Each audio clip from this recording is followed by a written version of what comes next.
ایلیروفوبیا کے بارے میں ہم بات کرتے ہیں، یعنی کہ انٹینس فیئر آف کیٹس۔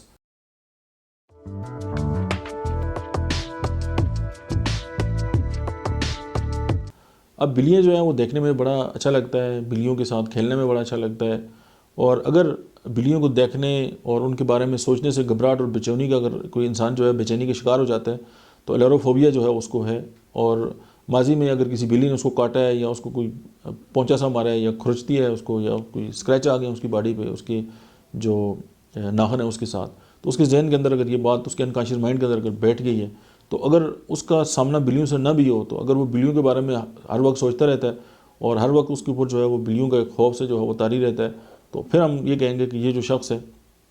وہ فوبیا کا شکار ہے۔ لیکن ایک بات یاد رکھیں کہ فوبیا کوئی بھی ہو، لیکن اگر اس کے ساتھ آپ کی روزمرہ کی زندگی متاثر ہونے لگے تو تب ہم اس کو جو ہے وہ لیبل کریں گے کہ یہ پیشنٹ ہے، ادروائز چھوٹی موٹی باتیں تو چلتی رہتی ہیں۔ اور آپ بار بار جو ہے اس چیز کے بارے میں سوچیں اور آپ کی جو ڈیلی لائف ہے وہ متاثر ہو جائے تو پھر ہم کہتے ہیں کہ یار یہ بندہ فلاں جو اسپیسیفک فوبیا ہے جو بھی ہے اس کا شکار ہے۔ اور اس کی ہومیوپیتھک میڈیسن جو ہے وہ ایبسینتھیم ہے، بیسیلینیم ہے، چائنا ہے، لائکوپوڈیم ہے، میڈورائنم ہے، مرکسال ہے، پلمم میٹے ہے، سلیشیا، سفلینیم اینڈ ٹیوبرکلینیم۔ تو یہ ساری ادویات کی جو مائنڈ سمٹمز ہیں ان میں بلیوں سے خوف پایا جاتا ہے۔ آپ ان میڈیسن کی مائنڈ کو سمجھیں اور اپنے مریض کے لیے جو ہے وہ کام کریں۔ Thank you very much.